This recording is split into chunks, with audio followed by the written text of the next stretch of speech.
Conference में स्वागत है। आज एक बहुत जरूरी विषय पर भाजपा की नेत्री, न्यू दिल्ली की सांसद और हमारी बहन इस विषय पर रखेंगे, वासुली जी, और उसके बाद प्रश्नकाल भी रहेगा। अनुरोध है कि जो प्रश्न है वो एक एक करके पूछे। बाद में मैं वासुली जी से रिक्वेस्ट करता हूं कि प्रेस कॉन्फ्रेंस को चालू करें। आदरणीय शुभेंदु अवस्थी जी, यहां उपस्थित सभी मीडिया के बंधुगण,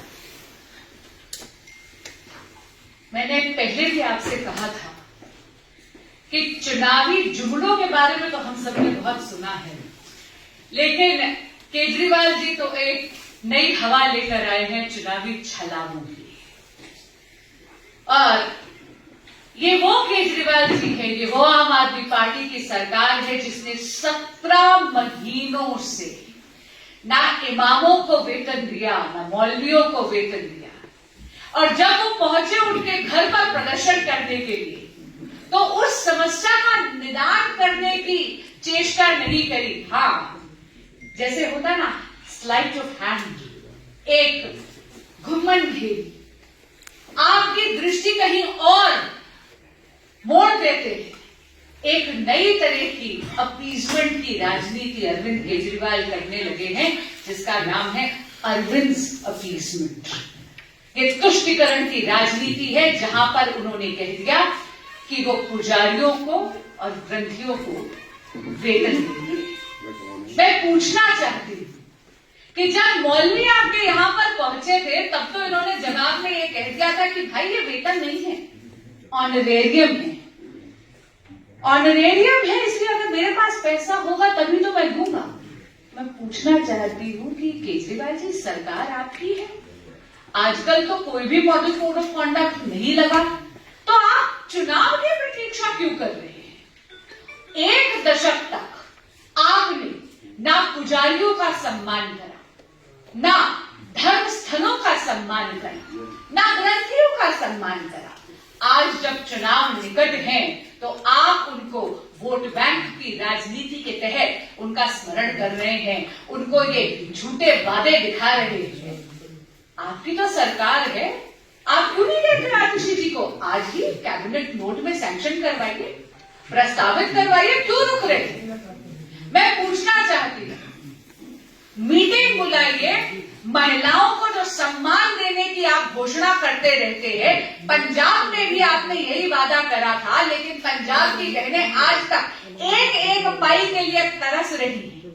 वहां पर भी आपने वादा पूरा नहीं करा। यहां भरी ठंड में बहनों के साथ आप रजिस्ट्रेशन का बहाना लेकर उनका पर्सनल डेटा ले रहे हैं। लाइए ना, वो योजना अभी लागू करिए। संजीवनी योजना की आप बात करते हैं, आप ही की दिल्ली की सरकार के अफसर नोटिफिकेशन निकालते कि संजीवनी नाम की कोई योजना नहीं है बड़े बुजुर्गों के लिए। उसी तरह आपने एक नया चुनावी छलावा शुरू कर दिया है। आज से आपने ग्रंथियों को और आपने पुजारियों को कह दिया कि आप रजिस्ट्रेशन करिए। कोई योजना नहीं। आप तो सर्वशक्तिशाली हैं। आप ही का बयान था ना दिल्ली की विधानसभा में, इन्होंने कहा था हम हैं दिल्ली के मालिक। तो मैं गुहार लगाती हूं आपको, आइए लागू करिए ना, कैबिनेट नोट लाइए। आप क्यों चुनावी छलावा कर रहे हैं? आप क्यों पुजारियों को, ग्रंथियों को, महिलाओं को, बड़े बुजुर्गों को, दिल्ली की जनता से झूठ बोल रहे हैं? मैं एक और बात पूछना चाहती हूं, ये अरविंद अपीजमेंट जो है, इसमें क्रिश्चियन कम्युनिटी कहीं नहीं आती क्या? क्रिश्चियन प्रीस्ट, क्रिश्चियन पादरी, क्रिश्चियन फादर्स, उनको नहीं देना। अरविंद अपीजमेंट गिने चुने समुदायों के लिए ही उन्हीं का सम्मान करती है और बाकी समुदाय का क्या अपमान करती है? वो जो मौलवी आपके द्वार बैठे हैं 17 महीने से, जिन्होंने जो वेट कर रहे हैं, जिनको आपने ऑनरेरियम नहीं दिया है, उनके अपमान का जवाब कब देंगे केजरीवाल जी? जो क्रिश्चियन प्रीस्ट, पादरियों को आपने सम्मान के दायरे से बाहर रखा है, उनके अपमान का जवाब कब देंगे केजरीवाल जी? और ये जो झूठ आप पुजारियों से और ग्रंथियों से कह रहे हैं, जिनको आपने कहा था, मौलवियों को आपने कहा था कि हम देंगे, 10,000 से 18,000 बढ़ाया था, उनके लिए जो योजना लाई थी वो तो आज तक एक पैसा नहीं दिया, 17 महीने से 1 रुपया नहीं दिया। नए लोगों को छलावे में और लेकर आ रहे हैं, कुछ नहीं। अरविंद अपीजमेंट का गुरु मंत्र बता देती हूं आपको। विद्यालय का करा था वादा, मदरालय का जाल बिछाया। विद्यालय का करा वादा और मदरालय का जाल बिछाया, चुनाव निकट आया तो केजरीवाल जी को देवालय याद आया। धन्यवाद। मैं शैलेंद्र हूँ। हमने कहा कि 10 साल से पुजारियों याद नहीं आया और अपीजमेंट पॉलिटिक्स है केजरीवाल को, तो आप ये कहना चाह रहे हैं कि वो क्या उनको ऐलान की जगह पर सीधे लागू करना चाहिए था अपीजमेंट पोर्टल के अंदर में? शैलेंद्र जी, आपके सवाल के लिए बहुत बहुत धन्यवाद। राजनीतिक अवसरवादिता की बू आ रही है, पॉलिटिकल अपॉर्चुनिज्म। सरकार आपकी है और आप यहाँ पे कह रहे हैं बहुमत की सरकार चला रहे हैं, 1 दशक से यहाँ पर सत्ता भोग रहे हैं। मुझे बताइए, आस्था के स्थल के लिए इन्होंने क्या किया है? किसी भी आस्था के स्थल का इन्होंने उद्धार करा है क्या? पुजारियों के लिए और ग्रंथियों के लिए यही ये जो आज योजनाएं घोषित कर रहे हैं, क्या ये 10 साल पहले नहीं आ सकती थी? 5 साल पहले नहीं आ सकती थी? आज ऐसा क्या हो गया? मैं आपको बताती हूँ क्या हुआ। क्योंकि इन्होंने 17 महीने से इमामों को और मौलवियों को वंचित रखा और वो अपनी वेदना व्यक्त करने के लिए इनके द्वार पहुंचे। उनकी समस्या का निवारण और निदान ना हो और ध्यान भटका दिया जाए, इसलिए अरविंद अपीजमेंट का एक नया फॉर्मूला लेकर आए हैं, जहां पर चुनावी छलावा कर रहे हैं पुजारियों के साथ और ग्रंथियों के साथ। ना उनको 1 पाई दी, ना इमामों को 1 पाई दी, ना पंजाब में महिलाओं को 1 पाई दी। संजीवनी नाम की कोई योजना ही नहीं है। आप देख लीजिएगा, ये भी चुनावी छलावा है पुजारियों और ग्रंथियों के साथ। और पुनः पूछना चाहती हूं, क्रिश्चियन पादरियों को इस योजना से बाहर क्यों रखा? क्योंकि योजना है ही नहीं, केवल एक झूठी घोषणा है। But we saw various protests happening. Then he went to Margaret Hanuman Temple and he said that BJP is trying to stop me from giving money to pujaris, but we will be giving that money. How do you see the reaction coming in? Both Hindi and English. Bhajpa उनको नहीं रोक रही। हाँ, हनुमान भक्त जो है वो बहुत ही ज्यादा एनलाइटेंड है, बहुत ज्यादा सचेत है, इसलिए उनको वहां से भगाया गया है। लेकिन इतना जरूर पूछना चाहूंगी केजरीवाल जी से आपके माध्यम से, 17 महीने से इमामों को तो 1 रुपया आपने दिया नहीं। पंजाब में 3 साल पहले आपने घोषणा करी थी महिला सम्मान योजना की। पंजाब की बहनें अभी भी 1-1 रुपये के लिए तरस रही हैं। दिल्ली के पुजारी और दिल्ली के ग्रंथियों को चुनावी छलावे में क्यों फंसाया जा रहा है? 1 रुपया उनके भी बैंक अकाउंट में नहीं आएगा। और पुनः कहती हूं, 1 दशक से आपकी सरकार यहां पर है, आप केवल घोषणाएं क्यों कर रहे हैं? आज ही कैबिनेट की मीटिंग बुलाकर लागू करिए ना। देखिए, भाजपा किसी भी जन कल्याणकारी योजना के विरोध में नहीं है, आप आज ही लागू करिए ना। लेकिन हाँ, भाजपा जनता के साथ छलावा नहीं होने देगी। इस झूठ के खिलाफ हम दृढ़ता के साथ, प्रतिबद्धता के साथ खड़े हुए। बात की जाए तमाम ऐलान की, चाहे नारी को लेकर किया गया और चाहे संजीवनी और चाहे अभी संतों को लेकर, सब ऐलान केजरीवाल ने किया। लेकिन कॉन्स्टिट्यूशनली अगर देखा जाए तो सीएम को करना चाहिए था। तो आपको क्या लगता है कि केजरीवाल आज भी अपने आप को सुपर सीएम समझते हैं? बहुत ही दुर्भाग्यपूर्ण बात है कि हमारी राजधानी दिल्ली आज एक ऐसे काल से गुजर रही है जहां पर महिला सशक्तिकरण की जो मूवमेंट है, वुमेन एम्पावरमेंट की मूवमेंट है, उसको भी 100 साल पीछे धकेल दिया गया है और हमारे संविधान का भी मजाक उड़ाया जा रहा है। कितनी सहजता से, कितनी सरलता से केजरीवाल जी ये कह देते हैं कि माननीय मुख्यमंत्री आतिशी जी एक काम चलाऊ सीएम है, एक टेम्पररी सीएम है। क्षमा करिएगा, पर केजरीवाल जी को मैं याद कराना चाहूंगी कि अब वो एक विधायक जरूर हैं, लेकिन किसी भी कॉन्स्टिट्यूशनल पोस्ट पे उस तरीके से नहीं है जब वो मुख्यमंत्री थे। उनके पास कोई भी ऐसी अथॉरिटी नहीं है कि वो दिल्ली के मुख्यमंत्री आतिशी जी को टेम्पररी मुख्यमंत्री कहें। और जब वो ऐसे बयानबाजी करते हैं या अनअधिकृत तौर पर ऐसी योजनाओं की घोषणा करते हैं, तो न वो केवल संविधान का अपमान करते हैं, महामहिम राष्ट्रपति जी का भी अपमान करते हैं और माननीय उपराज्यपाल जी का भी अपमान करते हैं, इस देश के लोकतंत्र की हत्या भी करते हैं।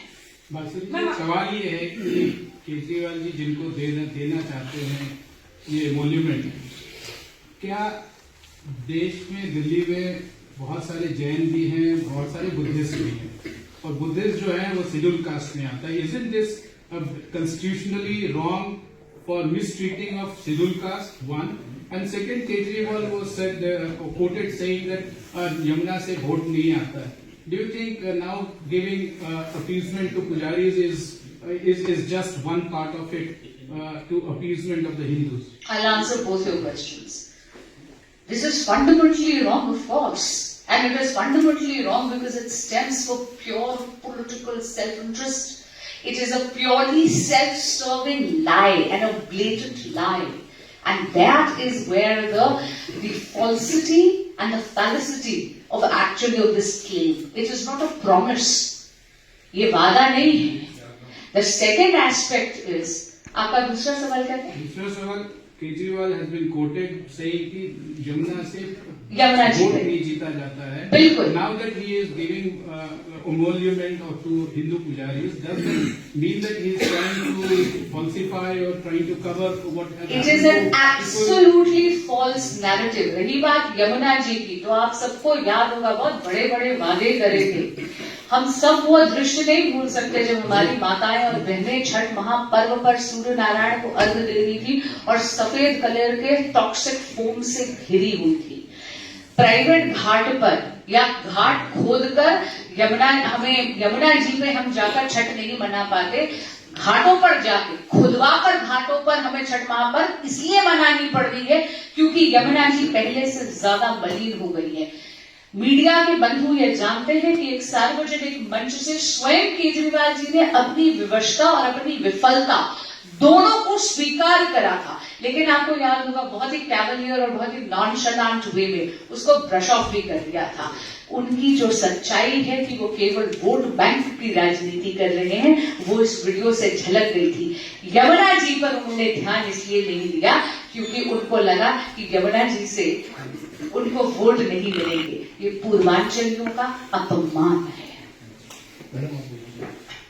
आम आदमी पार्टी ने योजना लागू करने के बाद एक पोस्टर भी लागू किया है जिसमें केजरीवाल बीजेपी को खुला चैलेंज दे रहे हैं, ओपन चैलेंज दे रहे हैं और कह रहे हैं कि बाकी 20 राज्यों में जहां बीजेपी की सरकार है वहां पुजारियों और ग्रंथियों के लिए 18,000 देकर दिखाए। इस तरीके का उन्होंने मैम, सबसे पहले तो उन्होंने योजना नहीं घोषित करी है, उन्होंने सिर्फ एक घोषणा करी है कि जीतने के बाद करेंगे और उसके बाद पोस्टर लगाने में तो कुछ ही नहीं जाता। वैसे भी मैंने कहा ना, आजकल तो झूठे झूठे वादे वो दुनिया से करते जा रहे हैं केवल और केवल अपने राजनीतिक स्वार्थ के लिए। मैं उनको ये पूछना चाहती हूँ, अब तो बारी आपके 10 साल के रिपोर्ट कार्ड की है। मोदी सरकार के 10 साल का रिपोर्ट कार्ड का रिजल्ट तो आपने देख लिया, बहुत प्रचंड और प्रबल तरीके से आकर आपने प्रचार करा था। क्या हुआ? दिल्ली के मतदाता ने तो 7 सीटों पे कमल खिलाया।